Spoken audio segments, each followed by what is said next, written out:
Welcome back my channel guys. और हमने last video में बात किया था डिफरेंशियल इक्वेशन एग्जैक्ट फॉर्म की, और थोड़ा सा रह गया था वो, तो आज उसे कंप्लीट करने की कोशिश करेंगे। और काफ़ी दिनों बाद वीडियो आ रहा है, तो कुछ अपरिहार्य कारणों की वजह से वीडियो नहीं आ पा रहे थे, लेकिन अब डेली आने की कोशिश, डेली तो नहीं आएंगे, हर 2-3 दिन में आने की पूरी कोशिश रहेगी मेरी भी, क्योंकि मुझे भी सिलेबस पूरा करना ही है। तो यूनिवर्सिटी भी ओपन हो गई है, तो यूनिवर्सिटी भी जाना पड़ेगा ना, तो अब करना पड़ेगा सिलेबस फास्ट तरीके से, तेज से करना पड़ेगा। तो आज हम लोग एग्जैक्ट फॉर्म का आगे पढ़ेंगे। तो मैं कुछ पिछले लेक्चर का झलकियाँ दिखा देता हूँ कि क्या हुआ था पिछले लेक्चर में। तो चलो शुरू करते हैं। तो हम लोग क्या पढ़ रहे हैं? हम लोग पढ़ रहे हैं वही ऑर्डिनरी ये क्या बोल रहे हो, इसका नाम बचा है बड़ा भयंकर, ऑर्डिनरी डिफरेंशियल इक्वेशन पढ़ रहे हैं ना हम लोग। ये हम लोग के पेपर का नाम है, ये ना पेपर का नाम ओडी। बहुत दिन बाद, क्योंकि हम ही पढ़ रहे हैं बहुत दिन बाद, ये अगर सब भूल गए, इट हैपेंस। चलो, तो इसके में हम लोग पढ़ रहे थे एग्जैक्ट फॉर्म पढ़ रहे थे, ठीक है। तो हमने क्या किया था कि इसकी कंडीशन बताई थी, जो मेन मेन चीजें थी बता दे रहे हैं लास्ट लेक्चर से, कि एक एक कंडीशन थी कि एग्जैक्ट फॉर्म कब होगा कोई इक्वेशन। तो कब?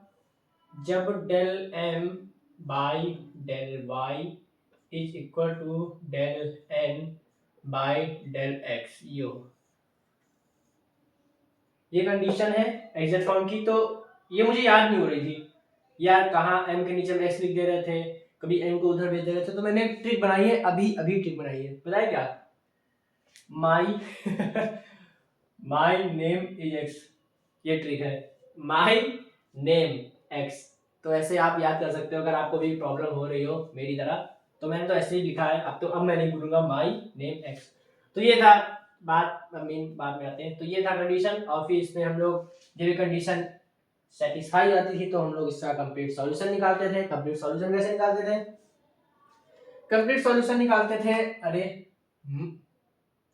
हाँ, इंटीग्रेशन करते थे एम डी एक्स का प्लस में एन डी वाई का, और इज इक्वल टू सी। यहाँ पे एक्स को फ्री कांस्टेंट, वाई को मानते थे कांस्टेंट लिया।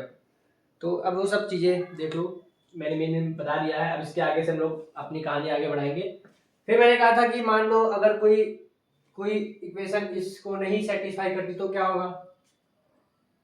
तो मैंने कहा था फिर एक नया रोल आएगा हम लोग सामने, एक नया किरदार आएगा, उसका नाम है इंटीग्रेटिंग फैक्टर आई एफ, है ना। हाँ, तो उसका यूज हम लोग करेंगे। तो लास्ट लेक्चर में हम लोग यही छोड़ा था। तो अब कुछ 5-6 वैरायटीज हैं क्वेश्चंस की, तो आपको ही 5-6 वैरायटीज दिखेंगे हर क्वेश्चन में। तो उसके लिए इंटीग्रेटिंग फैक्टर तुरंत फॉर्मूला हम आपको आज बताएंगे। 5-6 कुछ है, और पहला 5 रूल है, मैंने आपको लास्ट लेक्चर में बताया था। तो चलिए शुरू करते हैं। आज का लेक्चर, ये तो पिछला हो गया यार, डिस्टर कहाँ चला गया। हाँ, तो यहाँ तक तो हो गया था सब। अब इसके आगे की कहानी क्या है ये देखते हैं। तो मैंने कहा था इंटीग्रेटिंग फैक्टर, तो इंटीग्रेटिंग फैक्टर के हम लोग रूल पढ़ने जा रहे हैं। तो पहला रूल इंसेप्शन। ये कोई मतलब कोई भारी भरकम चीज नहीं है, इंसेप्शन रूल। ये ओ कैसा बना है यू सी दैट, क्या आपको दिख रहा है कि वही सब नॉर्मल दिख रहा है? अरे छोड़ो।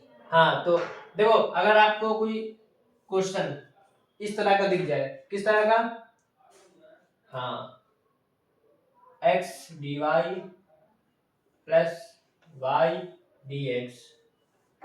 अगर आपको कोई क्वेश्चन इस प्रकार का दिख जाए तो इसका इंटीग्रेटिंग फैक्टर आपको याद रखना है। इसका इंटीग्रेटिंग फैक्टर क्या होगा? इसका इंटीग्रेटिंग फैक्टर होगा डी, डिफरेंशिएशन किसका? एक्स और वाई का। तो ये तो पहली चीज हो गई। अगर कोई क्वेश्चन आपको ऐसा दिखे तो इंटीग्रेटिंग फैक्टर ये होगा।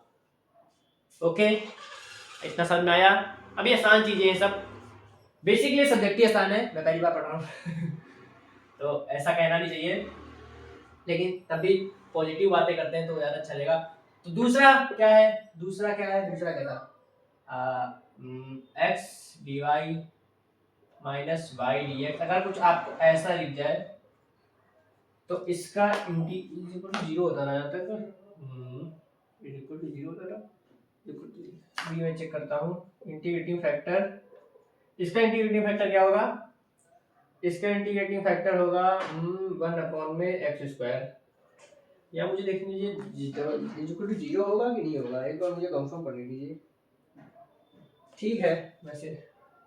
और सी तीसरा क्या था, Y D X minus X D Y is equals to integrating factor integrating factor क्या होगा इसका 1/y स्क्वायर। अब इसको कैसे याद करें, देखो यहाँ पहले x है तो यहाँ एक्स स्क्वायर हो गया, ऐसे याद करना, ऐसे ट्रिक।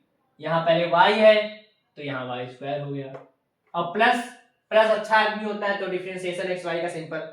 ये थोड़े माइनस जहाँ पे आ जाए, जहाँ मैथ के क्वेश्चन में माइनस आ गया वहां समझ जाओ कुछ कॉम्प्लेक्स आने वाला है, कुछ दिक्कतें आपको हो सकती हैं, कि माइनस बड़ा ही खतरनाक चीज होती है माइनस।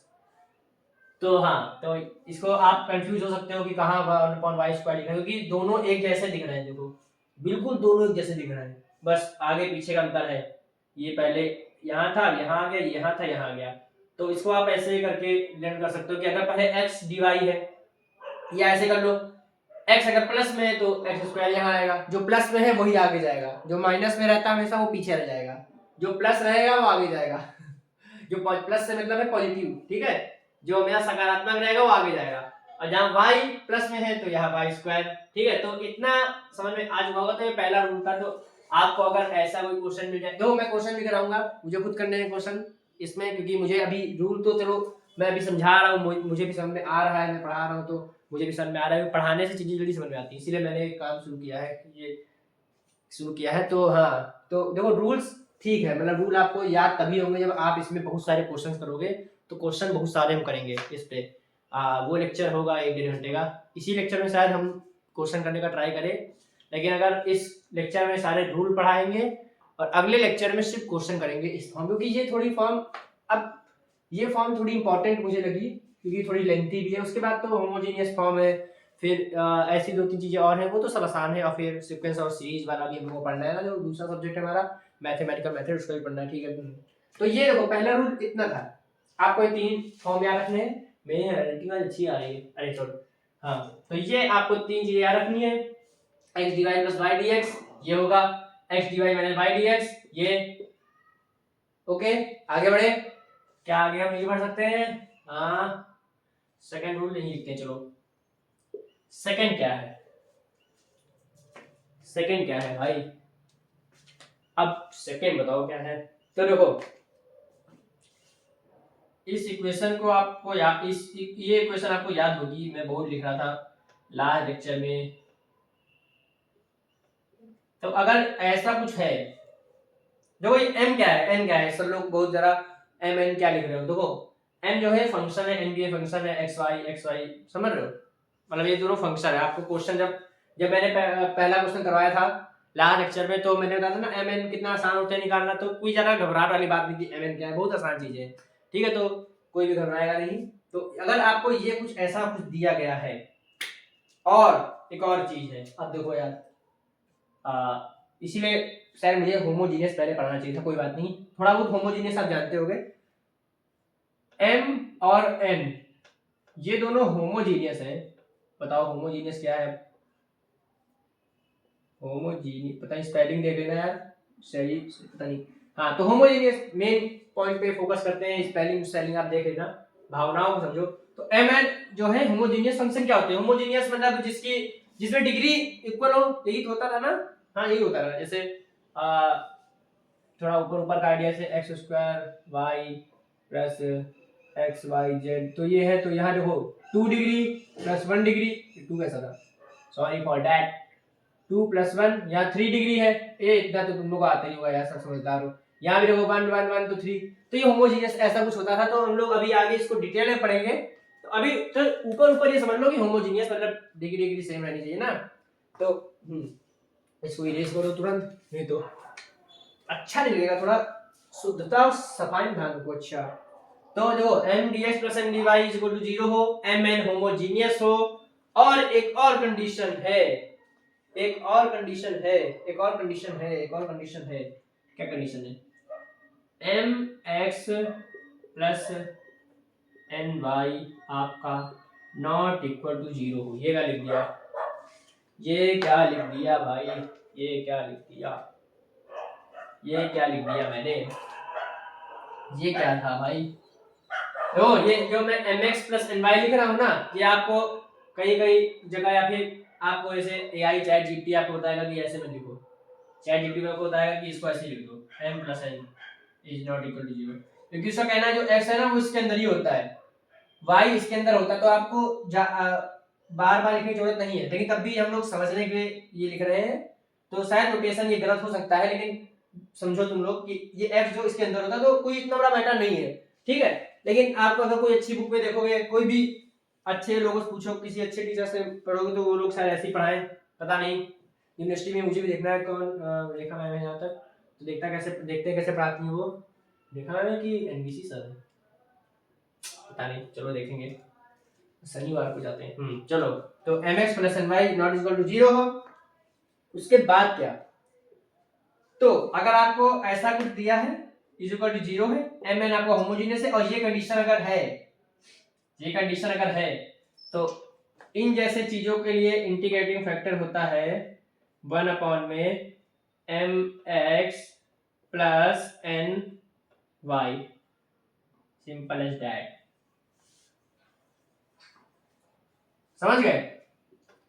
ऐसा कुछ आपको दिया है, एम एन होमोजीनियस, होमोजीनियस क्या है ऊपर ऊपर समझ लो, डिग्री 7 होनी चाहिए, बाद में भी अच्छे से होमोजीनियस भी पढ़ेंगे, इसमें होमोजीनियस अगला टॉपिक होमोजीनियस ही है, ठीक है। एग्जैक्ट फॉर्म खत्म होने दो, इसके बाद हम लोग होमोजीनियस पढ़ाएंगे, हम होमोजीनियस पढ़ाएंगे, और हम लोग होमोजीनियस पढ़ेंगे, क्योंकि मैं कोई बड़ा स्पेशलिस्ट नहीं हूँ इस सब चीजों का ना। तो हाँ, तो ये आपका होना चाहिए, इज नॉट इक्वल टू 0 होना चाहिए, M X plus N Y. तो इंटीग्रेटिंग फैक्टर जो बनता है ये बनता है, बस देखो कितना आसान चीज हो गई ना। नहीं तो आपको इंटीग्रेटिंग फैक्टर निकालना पड़ेगा पुराने वाले मेथड से ना, तो टाइम चला जाएगा, और एमसीक्यू के पेपर है, 100 क्वेश्चन है, 75 करने हैं 2 घंटे में ना, तो स्पीड मैटर करेगी। तो इसलिए ये है कि आपको ये सब याद करना पड़ेगा, बिल्कुल शायद यही आ जाए, बिल्कुल जहाँ कुछ वैल्यू लोग दे दो, ऐसे हो सकता है इंटीग्रेटिंग फैक्टर डायरेक्ट पूछ ले, तो सबके लिए हम लोग को तैयार रहना होगा। अभी मैंने पेपर नहीं देखे, अभी पेपर जब आएंगे तब देखेंगे कैसे। अभी देख सकते हैं, ये तो बहानाबाजी है, लेकिन अभी थोड़ा हम लोग सिलेबस पढ़ते हैं, डायरेक्ट पेपर नहीं देखते ना। हाँ, तो ये दूसरा रूल था कि अगर आपको ऐसा कुछ दिया है तो ये इंटीग्रेटिंग फैक्टर है। अब यहाँ पे कुछ शैतान दिमाग वाले कहेंगे मेरी तरह कि ये तुमने जो M X plus N Y not equal to 0 लिखा है ना, क्या होगा अगर ये 0 हो जाए क्या होगा अगर ये इज इक्वल टू 0 हो जाए, बताओ। कुछ कहेंगे ना, अच्छा नॉट इक्वल टू 0 है, अगर मान लो मैं ऐसा कर रहा हूँ किसी क्वेश्चन में और ये 0 आ गया तो क्या करेंगे? So what.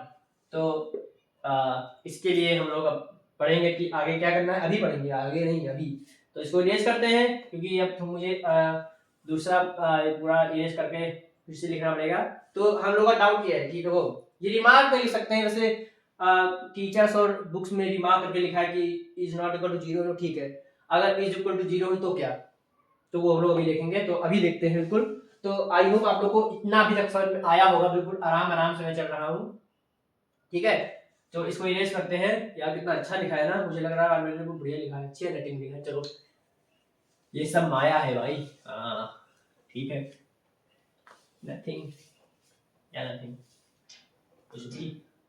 तो इसको रहने देगा, कहते हो जाएगा, सोचने दो, नहीं हो पाएगा यार, अभी से आलस आ रहा है,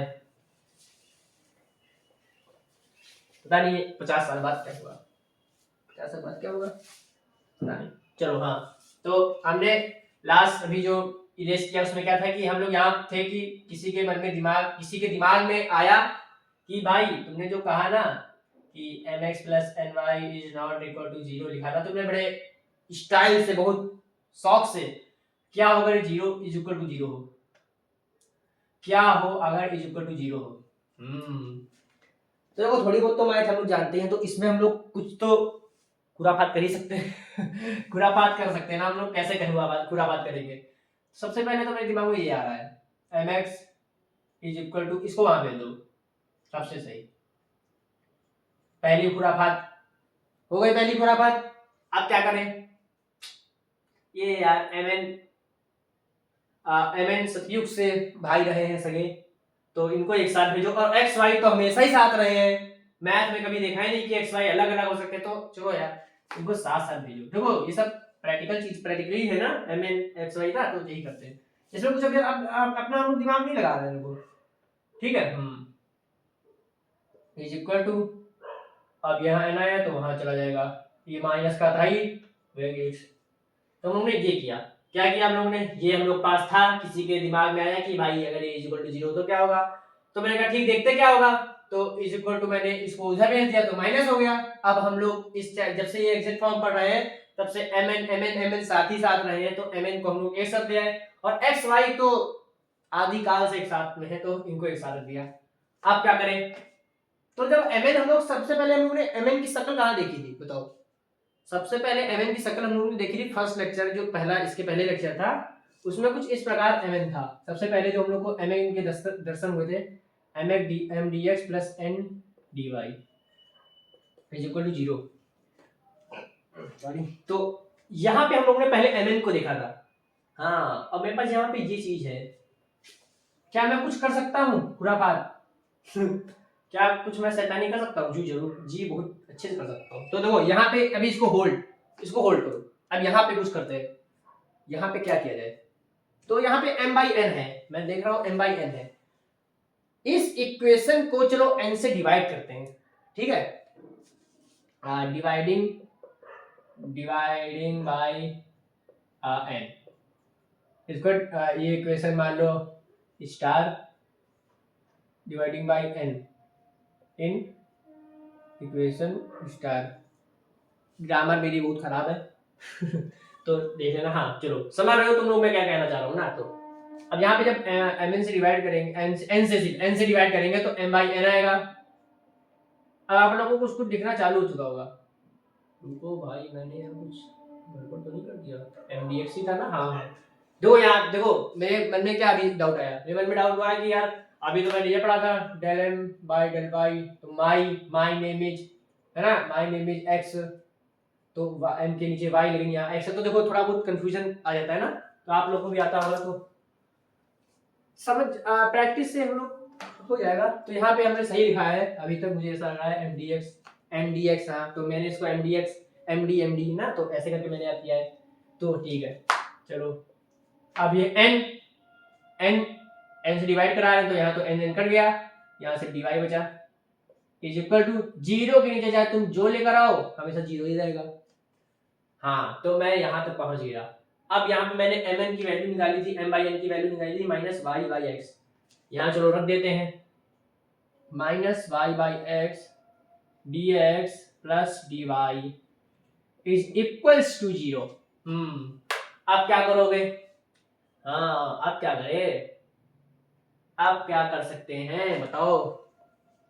चलो एक और मुझे सूझ रहा है, दिमाग में कुछ आ रहा है कि ये एक्स एक्स और वाई वाई इनको साथ साथ रहना चाहिए, एक्स डी एक्स नीचे एक्स, मतलब एक्स डी एक्स एक्स एक साथ रहनी चाहिए, वाई डी वाई एक साथ रहनी चाहिए। यहाँ पे देखो वाई डी वाई बेचारा अकेला है, डी एक्स के पास बहुत सारी सामान आ गई है, वाई एक्स सब आ गया, डी वाई अकेला, तो इसको वाई देते हैं, जिसका जो है उसको मिलना चाहिए, यही के यही पर सत्य सनी हो, ठीक है। तो कैसे करे इसको, कैसे किया जाए बताओ। चलो डीवाई को पहले उधर भेजते हैं। सबसे पहले जब कुछ ना तुमको आ रहा हो तो ये काम करना काफी बेनिफिशियल होता है, एक स्टेप ही हो जाएगा। देखो एक स्टेप भर दिया ना अब क्या करें, ये वाई इधर इंटू में है ना, ऊपर इधर जाएगा तो डिवाइड में जाएगा। हाँ, और भाई ये अगर तुम लोग थ्योरी पेपर में ये नहीं लगाओगे ना, ये सब करने से पहले, और कोई टीचर हुआ जिसे कान से बाहर निकलते हैं और वो कम से कम 60 साल का है, देखो मैं किसी को नहीं कर रहा हूँ, तो सब काट सकता है कि ये बहुत मैथ में इंपॉर्टेंट होता है ना। तो अभी तुम लोग का एमसीक्यू है तो इतना ध्यान नहीं होगा, लेकिन तब भी अच्छी आदत है मैथ में, ये करना चाहिए। हाँ, और एक ही लाइन में 2 बार इक्वल टू नहीं आना चाहिए, ऐसा भी मैंने सुना है। चलो फालतू बात करो, ओके। तो माइनस डी एक्स अपॉन में एक्स वाई को हम लोग इधर भेज रहे हैं, ये इंटू में है, इधर जाएगा डिवाइड में, माइनस डी वाई अपॉन में वाई। हाँ, अब ये दोनों माइनस माइनस, एक काम करो, इसको फिर से इधर ले आओ, जीरो रखो, इज इक्वल टू जीरो, बड़ी अच्छी लगती है इक्वेशन ना, is equal to zero, wow. तो चलो इसको फिर से इधर ले आते हैं। और भाई इधर आ जाओ, तुम माइनस किधर, इधर के तुम हो जाओगे, इधर तुम हो जाओगे प्लस के। अब इधर कुछ नहीं बचा, जहाँ कुछ नहीं बचता वहां जीरो होता है, ठीक है। तो हम लोग यहाँ पहुंच गए। हम लोगों ने कहां से खुराफात किसी के दिमाग में आया था जो देख रहा है लेक्चर कि तुमने is not equal to zero लिखा है, लेकिन अगर इज इक्वल टू जीरो हो जाए तो क्या होगा, तो उसकी वजह से सब खुराफात हुआ है। तो इस सब का दोषी वो है, वो। तो हम लोग इधर आ गए, हम लोग ने यहाँ शुरू किया था। अब क्या करें यार, अब तो कुछ नहीं हो सकता, अब तुम कुछ करके दिखाओ, चैलेंज। ओके, जब मेरे पास कुछ नहीं बचेगा, जब मेरी सारी विद्या खत्म हो जाएगी, तब मेरे पास एक अस्त्र अभी बाकी रहेगा। मेरे सारे अस्त्र विफल हो गए हैं, अब मेरे पास एक अस्त्र बाकी है, क्या, इंटीग्रेशन। जब मैंने अपने सारे अस्त्र उपयोग कर लिए, तब मेरे पास लास्ट अस्त्र बचा, ब्रह्मास्त्र इंटीग्रेशन। जब मुझे कुछ नहीं सूझा, अब मैं यहाँ कुछ नहीं कर सकता, अब यहाँ से मैं कुछ भी इंटीग्रेशन नहीं कर सकता, यहाँ जितना करना था कर लिया, अब मैं ये करूंगा इंटीग्रेशन। इसको करो करो इंटीग्रेशन, इसको इधर ले आए, इसको इधर ले आते हैं, ठीक है। तो इंटीग्रेशन देखो, माइनस कांस्टेंट होता है, -1 लिख दो तो माइनस बाहर रहेगा इंटीग्रेशन के, और इंटीग्रेशन स्प्लिट हो जाता है। अरे यार, इसको जरा बड़ा बना दिया, यही तो मेरी दिक्कत है, यही तो मेरी दिक्कत है। हाँ, D Y by Y is equals to, अभी यहाँ मजा आने वाली है, क्योंकि मुझे एक डाउट आया था, वो जो मेरे डाउट होते हैं वो आपको बताता हूँ, क्योंकि शायद किसी और भी डाउट हो ऐसे ही। हाँ, तो माइनस डी एक्स, ये माइनस है इधर, कहाँ से माइनस आ रहा है, माइनस मत भूलना, माइनस आया कहाँ से, माइनस आया कहाँ से, अरे यहाँ से, यह का माइनस कहाँ से आया, इसको इधर भेजा, सब कुछ इंटर रिलेटेड पता नहीं। तो अब इसका तो इंटीग्रेशन बच्चे बच्चे को मालूम है, जो क्लास 1 में बच्चा पढ़ रहा है उसको ही मालूम है कि dx बाई एक्स का इंटीग्रेशन होता है log x, और क्लास 1 के बच्चे को ये भी मालूम है कि dy by dy by y का dy अपॉन y का इंटीग्रेशन होता है log y is equal to log c। अरे जीरो था, अच्छा आपने जीरो को कांस्टेंट मान लिया और log c लिख दिया, नो नो नो, तो ये जीरो को यहाँ जीरो को नहीं, log जीरो को नहीं लिखा, log c, ये c है, जीरो नहीं है। अब यहाँ पे c कैसे आ गया, तो जीरो था कांस्टेंट, ये log, ये यहाँ c कांस्टेंट है, अरे कांस्टेंट होता है लेकिन जीरो लिखो ना यहाँ पर, यार तुमने तो मुझे फंसा दिया यार, नहीं मैं फंसा नहीं हूँ। हम लोग यहाँ इनडेफिनेट इंटीग्रेशन कर रहे हैं ना, यहाँ पे कोई लिमिट नहीं दिख रही है मुझे, तो ये इनडेफिनेट इंटीग्रेशन है। इनडेफिनेट इंटीग्रेशन में प्लस सी आता है, याद आया कुछ, प्लस सी होना जरूरी है, हम लोग भूल जाते थे, सर कहते थे कि प्लस सी लिखो वरना काट देंगे नंबर, क्लास 12 में एमसीक्यू आता था प्लस सी। जैसे अब बताया क्या, हाँ चलो थोड़ा बता ही लेते हैं यार, जैसे एक्स का इंटीग्रेशन करना है डीएस, तो क्या होता था, एक्स स्क्वायर बाई 2 प्लस सी होता था ना, सी इंटीग्रेशन कांस्टेंट, तो यही इंटीग्रेशन कांस्टेंट है ये, जीरो तो जीरो प्लस जीरो लिख दे क्या है प्लस जीरो, ये कोई सेंस बनता है इस बात का, कोई सेंस है इस बात का, कोई सेंस है इस बात का बताओ। तो ये log c इस वजह से लिखा है क्योंकि मुझे आया था कि जीरो को log, तो मैंने आपको बता दिया, तो ये हो गया। अब यहाँ पे हम लोग एक चैप्टर का यूज करेंगे जो हम लोगों ने कभी नहीं पढ़ा, कभी बुक में था ही नहीं, बस हम लोग ने पता नहीं कैसे पढ़ लिया, लॉग की प्रॉपर्टी। लॉग का चैप्टर, तो अब देखो minus log X plus log Y, यहाँ पे हम लोग कोई प्रॉपर्टी लगा सकते हैं ना, जी हाँ, log A minus log B is equal to log A upon B, ये आपको मालूम है ना, प्रॉपर्टी है लॉग की, तो यहीं पे हम लोग लगाएंगे। देखो माइनस, जो माइनस का होता है वो नीचे जाता है, जो माइनस का होगा नीचे ही जाएगा, जो प्लस का होगा वो हमेशा ऊपर रहेगा। माइनस से मतलब है नकारात्मक, पॉजिटिव, प्लस से मतलब है पॉजिटिव, तो इससे जीवन का लेसन भी मैं देते जा रहा हूँ। तो अब इसको कैसे लिख सकते हैं, लॉग अब y प्लस में है तो y ऊपर में जाएगा, और x माइनस में है तो, और यहाँ पे log c। अब दोनों तरफ log है, y अपॉन में x बराबर c। अरे यार, अरे यार, अब y बराबर xc। बुक में ये रिमार्क करके लिखा होता है, टीचर भी रिमार्क करके पढ़ाते, तो मैंने भी ऐसे पढ़ा समझाया आपको, तो आप लोग को समझाया होगा। तो y is equal to X C आ गया, इसका मतलब क्या है पता नहीं, बस रिमार्क है, बुक में है, शायद यही पूछ दे y इज इक्वल टू क्या, जब इज इक्वल टू 0 हो। तो कैसे भी क्वेश्चन मिल सकता है, हम लोग को हर प्रकार से रेडी रहना है, सब प्रकार को, ठीक है। तो y is equal to X C. तो एक बच्चा जो देख रहा है, एक स्टूडेंट जो देख रहा है, देख रही है कोई भी, तो उसके मन में सवाल आया था इज इक्वल टू 0। अगर हमने जो सेकेंड रूल पढ़ा था उसमें इज नॉट इक्वल टू 0 था, लेकिन एक के मन में सवाल आया कि इज इक्वल टू 0 हो जाए तो क्या होगा, तो उसके लिए मैंने ये सब यहाँ किया, तो ये जो समय गया है उसकी वजह से गया।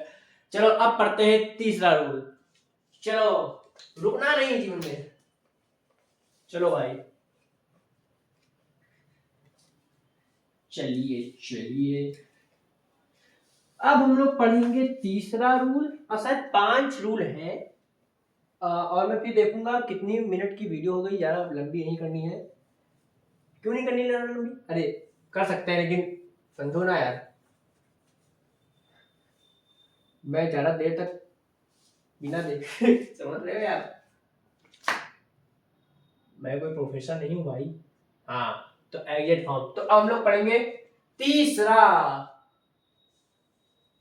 रूल। तो हम लोग ने पहला रूल पढ़ा था इंसेप्शन रूल, उसमें 3 तरीके की चीजें थी, X D Y plus Y, X D Y plus Y D X, तो उसका क्या था integrating factor D differentiation X Y. फिर हम लोग सेकंड पढ़ा था, उसमें पहले X D Y minus Y D X था, तो अपॉन 1 अपॉन एक्स स्क्वायर। फिर हम लोगों ने पढ़ा Y D X minus X D Y, तो वहां पहले वाई था तो 1 अपॉन वाई स्क्वायर। फिर हम लोगों ने सेकंड ये पढ़ा कि इंटीग्रेटिंग फैक्टर क्या होता है, 1 अपॉन में M X plus N Y, जब वो इज नॉट इक्वल टू 0 हो, और जब इज इक्वल टू 0 हो तो हम लोगों ने पूरी यहाँ पर कथा कही, कथा रची, ठीक है। तो अब हम लोग पढ़ेंगे तीसरा रूल। चलो भाई चलते हैं तीसरे रूल में। हाँ, तीसरा रूल क्या है भाई, तीसरा रूल क्या है, तो देखो चीजें तो वैसी रहेंगी, एम डी एक्स, ठीक है, ये जी नॉट इक्वल टू 0 होगा, पहली बात तो M X N Y not equal to 0 यहाँ भी होना चाहिए।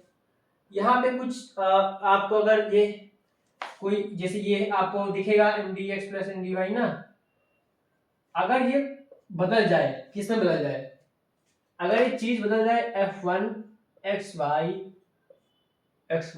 मैं यहीं पे भूला था, X Y Y D X plus f2 X Y X D Y is equals to 0, अगर ये चीज इस फॉर्म में बदल जाए, हैज अ फॉर्म, और ये अगर आपकी ये n है, ये आपकी कंडीशन है, तो इसका क्या होता था इंटीग्रेटिंग फैक्टर, इसका इंटीग्रेटिंग फैक्टर होता है, इसका इंटीग्रेटिंग फैक्टर होता है,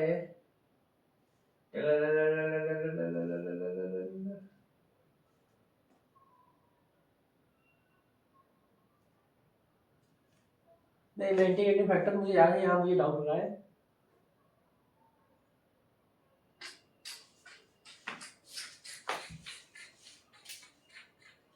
हम लोगों ने लास्ट जो दूसरा रूल पढ़ा था उसमें यहाँ प्लस था, अब यहाँ पे माइनस होगा थर्ड रूल में, और यहाँ पे इंटीग्रेटिंग फैक्टर भी बिल्कुल ऐसा ही हो जाएगा, M X minus N Y, ये हो जाएगा इंटीग्रेटिंग फैक्टर। समझो समझो समझो समझो, no no confusion, no confusion, no confusion. अगर हम लोग को ये है और इस फॉर्म में अगर कुछ दिया है, हम लोग को इस फॉर्म में अगर कुछ दिया है और ये कंडीशन है M X minus N Y is not equal to 0 है, तो इंटीग्रेटिंग फैक्टर हो जाएगा 1 अपॉन में M X minus N Y. ये कंडीशन होनी चाहिए, ऐसी फॉर्म में होनी चाहिए, तो इंटीग्रेटिंग फैक्टर ये हो जाएगा, इंटीग्रेटिंग फैक्टर ये हो जाएगा। अब फिर से किसी के मन में ये सवाल उठेगा कि इज इक्वल टू जीरो हो तो क्या हो। देखो ये मैं मजे में नहीं पढ़ा रहा हूँ, ये दिमाग है, टीचर्स और बुक में ये सब दिया है तो मैं समझा रहा हूँ। तो इज इक्वल टू जीरो हो तो क्या होगा, तो ये दिमाग करके आप लोग डाल सकते हो। किसी को लग रहा हो ये तो सिर्फ मजाक में कर रहा है सब, नहीं मजाक में नहीं, कुछ भी चीज मजाक में नहीं होती है भाई, बी सीरियस। मजे में रहो, मतलब हर मजाक, पढ़ाई को मजाक मत लो, मजे में पढ़ाई करो, पढ़ाई में मजे मत करो। पता नहीं, हाँ दिमाग। तो किसी के मन में आया कि M X minus N Y is equals to zero हो तो क्या होगा। अरे यार तुम्हारा दिमाग बड़ा चलता है यार, क्या यार करा रहे हो फालतू में यार। चलो यार अब तुम लोग पूछ रहे हो तो मुझे बताना ही पड़ेगा कि क्या हो रहा है वहाँ पर, गर्मी पड़ने लगी क्या। चलो अब यहाँ पे फिर से वही पूरा बात, देखो जब मुझे कुछ नहीं मालूम होता तो मैं ये करता हूँ फिर एन को नीचे एन को यहाँ ले आऊंगा, यहाँ पे भाई ये लोग हमेशा साथ रहे हैं, एक्स वाई तो आदि काल से, आदि मानव से भी पहले एक्स वाई साथ रहते थे, ठीक है। बहुत अच्छे दोस्त हैं। M X is equal to N Y, M N बराबर वाई एक्स। अब हम लोग को ये मालूम है ये चीज होती थी, तो हम लोग इस इक्वेशन को मान लो स्टार सिर्फ स्टार ही मानोगे, चलो यार कोई बात नहीं। तो फ्रॉम स्टार, या स्टार इक्वेशन लिख देते हैं यहाँ पर, लिखा रहने दो इसको, M D X from star क्यों लिख रहा हो, जब ये इक्वेशन लिख रहा हो एम डी एक्स। अब हम लोग इसी इक्वेशन में लिख रहे हैं N D Y is equal to zero था, और यहाँ एम अपॉन में N is equal to Y by X हम लोग को मिल चुका है, तो अब हम लोग यहाँ पे कुछ करेंगे, क्या करेंगे, वही चीज जो वहां पे किया था, डिवाइड कर दो एन से, dividing by N we get, ऐसे ही लिखते ना बुक में तो m divide by N D X plus N divide by N D Y is equal to zero, upon में n जीरो होगा। अब m अपॉन में n की वैल्यू थी y by X D X plus n by N one को लिखने की जरूरत नहीं है, इज इक्वल टू जीरो। तो ये कुछ आ गया। अभी यहाँ पे कहानी खत्म नहीं हुई है, अब यहाँ पे फिर से वही चीजें होंगी, क्या होंगी तुम लोग को मालूम होगा। y को इधर लाना है, x देखो तुम लोग हमेशा ये ढूंढा करो कि यार अच्छा नहीं लग रहा ना, देखो आप क्यों ला रहे हैं y को, यहाँ पे कोई पूछेगा यहाँ पे y को क्यों ला रहे हैं, मैंने ऐसे समझाया कि यार y यहीं पे छा गया, dy के नीचे y dx y के हम लोग इंटीग्रेशन करेंगे ना, तो चीजों को सुलभ बनाने के लिए सब किया जा रहा है तो y by X D X is equal to divide लिख दो, इतना किसी को कोई प्रॉब्लम, इज इक्वल इसको यहाँ पे माइनस का डिवाइड, डिवाइड माइनस का, अब y को इधर ला दो, ये इनटू में ऊपर इधर आएगा डिवाइड हो जाएगा। यार तुम लोग तो बहुत अच्छे समझ रहे हो यार, हाँ समझा कौन रहा है, अपने मुंह मियां मिट्ठू मत बनो, ओके। चलो अब यहाँ पे इंटीग्रेशन करेंगे, इंटीग्रेशन करेंगे, इंटीग्रेशन करेंगे, देखो मैं ऐसे इंटीग्रेशन लिख दे रहा हूँ, पूरा लिखना तुम लोग, ठीक है ना, ठीक है पूरी बुक क्लियर लैंग्वेज, कंसबधारी देवता हाँ। अब यहाँ पे इंटीग्रेशन करेंगे तो इंटीग्रेट लिख देना, ऐसे करके लिख दो भाई, एक स्टेप मत चुराओ, ठीक है भाई ठीक है। अरे रुको यार पहले इसको इधर तो ले आए, चलो कोई बात नहीं बाद में ले आएंगे, इसमें क्या दिक्कत है। अब log x हो जाएगा और प्लस में log y हो जाएगा, इज इक्वल टू में log c हो जाएगा। अब log c कहां से आया, ये किसी को डाउट है, इंटीग्रेशन कांस्टेंट है यार, और ये प्लस में कैसे हो गया, इसका इंटीग्रेशन क्लास नर्सरी के बच्चे को भी मालूम है कि इसका इंटीग्रेशन log y होता है, इसका इंटीग्रेशन log x होता है, ये माइनस में था इधर आ गया प्लस में हो गया, और इंटीग्रेशन कांस्टेंट यहाँ पे आएगा। अब इंटीग्रेशन कांस्टेंट तुम लोग हो गया नहीं, माइनस में इंटीग्रेशन कांस्टेंट, अरे यार माइनस वन क्या कांस्टेंट नहीं है, कांस्टेंट समझो, कांस्टेंट माइनस प्लस नहीं होता, माइनस लॉग लिखने कोई मतलब नहीं इस चीज का, सी बस एक कांस्टेंट है, ठीक है। अब यहाँ पे property property property property log की क्या थी, लॉग ए, इतना तो मालूम है, अरे यार अभी चलो, log A plus log B is equal to log A into B, ये होती थी लॉग की प्रॉपर्टी। बना पुट करो, put log X Y is equal to log C. अब log log X Y is equal to C ऐसे छोड़ दो, या किसी को और भी कुछ करना हो, आगे बढ़ाना हो, जिसको कैलकुलेशन करने में बड़ी मजा आ रही हो, आती हो, तो x is equal to Y by C by Y लिख दो, कुछ भी लिख दो। जैसे मुझे तो ऐसे अच्छा लग रहा है, तुम लोग आगे कर लेना जो तुम लोग करना हो। y इज इक्वल टू, मुझे तो ऐसे अच्छा लग रहा है, कितना बढ़िया x y is equal to C. Divide और माइनस ये अच्छे नहीं लगते हैं बिल्कुल, प्लस और इनटू अच्छे लगते हैं। तो ये रहा थर्ड रूल। थर्ड रूल क्या पूरा इसमें आ गया? हाँ, पूरा इसमें जो थर्ड रूल आ गया है, is not equal to zero हो तो कहानी आगे बढ़ेगी, ठीक है। और ये अलग से चीज थी दिमाग वाली, इसको अलग कर देते हैं, सब इसी में करो, अरे यार समझो, ठीक है। दिमाग का पूरा पोर्शन ये है। तो आई होप आपको ये थर्ड रूल भी समझ आया होगा। जब क्वेश्चन करेंगे तो और क्लियरिटी आएगी। अभी के लिए बस रूल पढ़ते जाओ और समझते जाओ, आसान आसान चीजें यार। इसमें कोई मैंने कुछ क्या मैंने कोई भयंकर मैथ लगा दी? ये नर्सरी वाले बच्चे को मालूम है कि नहीं मालूम, बताओ। ये प्रॉपर्टी बच्चा जब जन्म लेता तभी इसको मालूम हो जाता है, ये प्रॉपर्टी, समझे? तो ऐसी कोई बात नहीं है, किसी को ये चीजें मुश्किल नहीं लगनी चाहिए बिल्कुल। क्या मतलब मुझे ये मुश्किल लग रही थी पहले, हाँ। चलो भाई, अब सिर्फ दो रूल बचे हैं, वो छोटे। अब देखो ये दो सेकेंड और थर्ड रूल ही थोड़े डिफिकल्ट थे।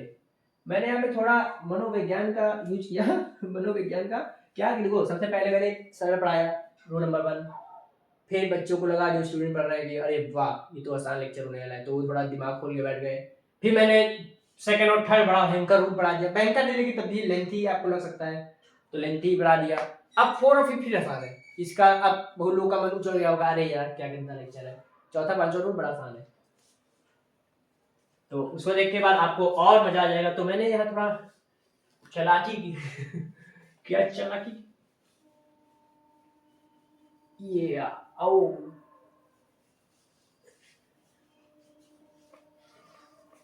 हाँ। तो इतना समझ में आ चुका होगा आप लोगों को। वीडियो हो चुकी है 38 मिनट की। Okay okay, we manage that क्या बोल रहे हो यार। चलो फोर्थ रूल पढ़ते हैं।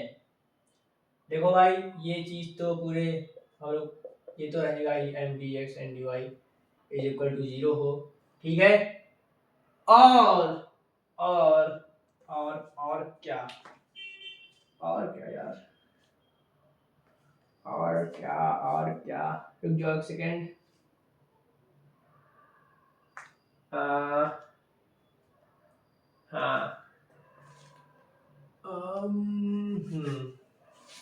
1 में n, अगर इफ, ये इफ करके लिख दो, इफ एंड इफ, दो इफ है यहाँ पर, n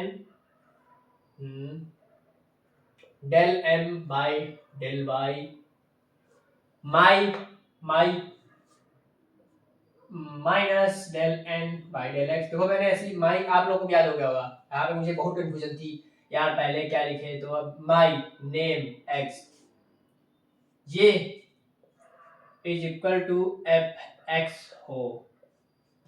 अगर ये हो और ये हो, दोनों चीजें, ये तो होगा ही आपको ज्यादातर। ये अगर कंडीशन है, यहाँ पे ये एफ एक्स क्या है, function of x only, function of x only होना चाहिए ना, ये जो आपका निकलेगा। तो इसका इंटीग्रेटिंग फैक्टर होता है, अब बहुत लोग को लग रहा होगा अरे भाई जब इतनी बड़ी कंडीशन है तो इंटीग्रेटिंग फैक्टर तो बहुत ही बड़ा होगा। बहुत बड़ा इंटीग्रेटिंग फैक्टर है, बहुत बड़ा इंटीग्रेटिंग फैक्टर है, e की power f x d x, बस। बस इतना ही है। अरे इतनी बड़ी कंडीशन और इतना बस, जी हाँ, इतना बड़ा इंटीग्रेटिंग फैक्टर है, जो कितना छोटा सा कितना आसान है। बस आपको ये थोड़ा दिमाग में रखना है, ये दिमाग में आप लोग रख लोगे। एन है, देखो अब यहाँ पे एक टिक देखो, एन एन, ये लाइन छोड़ो, जो हम लोग ने कंडीशन पढ़ी थी ना, ये वाली कंडीशन डेल एम बाई, ये वाली कंडीशन आपको अच्छे से हमने पहले लेक्चर में बताया था, ये कंडीशन बहुत इंपॉर्टेंट है। तो देखो यहाँ पे एन के नीचे एक्स आता है, एन के नीचे वाई आता है, तो देखो ये यहाँ पे x x F x D x का कर रहे हैं, तो यहाँ पे बाहर एन ही होगा, एन के एन, ऐसे समझ लो कि एन वन अगर नीचे एन है तो यहाँ आगे एक्स की वो होगी सुप्रीमेसी, ठीक है, तो यहाँ भी एक्स एक्स, तो ऐसे याद करो, ये तो आपको याद ही हो चुका होगा, my M by my name X, तो ऐसे आप, मैंने पहले ना बनाया, ठीक पता नहीं किसी बनाया, मैंने तो अभी ये नया से बनाया था। हाँ, तो ये चौथा रूल है, बस इसमें कोई रिमार्क लगाने की कोई कोशिश ही नहीं कर सकता। अगर इज नॉट इक्वल टू 0 हो तो पता नहीं, बुक में भी नहीं दिया गया, सॉरी। चलो, और यहाँ प्लस हो तो आई डोंट नो, मुझे नहीं मालूम, बुक में भी कुछ नहीं है, टीचर्स ने भी नहीं कुछ चढ़ाया मुझे लग रहा है, जिससे मैंने पढ़ा है।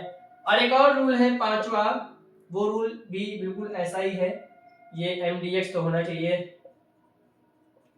M D X N D Y is equal to 0। और यहाँ पर देखो यार, अब जो थोड़ा न्यायवादी होगा ना, बहुत ज्यादा जस्टिस होगा, वो कहेगा यहाँ पे तो यार वाई के साथ अन्याय हो गया, मेरे साथ अन्याय हुआ है, तो हम लोग वाई के जस्टिस दिलाने के लिए पांचों रूल बना रहे हैं।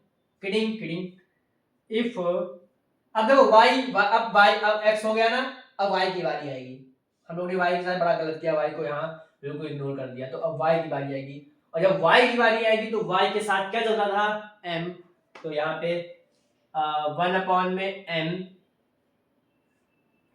यहाँ पे पहले अब y था, y ने कहा मुझे पहले ढकेल दिया गया, अब मैं बाद में आऊंगा, अब मैं थोड़ी मजे लूंगा, तो अब यहाँ पे पहले हम लोग डेल एन को आगे लाएंगे, del N by del X, और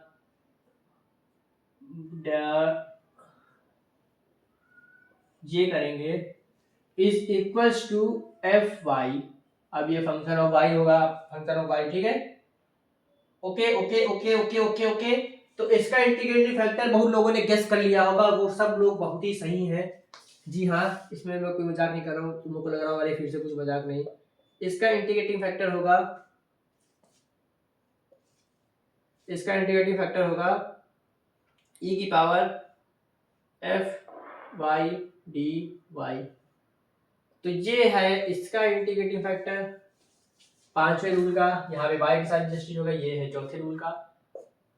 तो ये थे सारे रूल, अब इसमें सिर्फ क्वेश्चन बचे हैं, हम लोग एक प्रकार के क्वेश्चन कर चुके हैं, पहले लेक्चर में कराया था, पहला लास्ट में रूल कराया था, तो अब इन पांचों रूल पे कैसे कैसे क्वेश्चन बनते हैं वो सब हम लोग देखेंगे नेक्स्ट वीडियो में। नेक्स्ट वीडियो जल्दी ही आएगी, कल परसों में आएगी, मैं पूरी कोशिश करूंगा तैयार करने की, बनाने की, ओके। तब तक कि आप लोग इसको इरेज कर देते हैं पहले, फिर बताते हैं क्या बताते हैं, कुछ नहीं, अब तो लेक्चर खत्म हो गया है ना। तो thank you everyone for watching the video, and अगर कोई मुझे मिस्टेक कोई हो गई हो तो उसके लिए मैं क्षमा प्रार्थी हूँ, और धन्यवाद आपका वीडियो देखने के लिए। अब मिलते हैं नेक्स्ट वीडियो में, तब तक की do whatever you want to do man, but don't trouble your माता पिता, एंड भारत माता की जय। Thank you.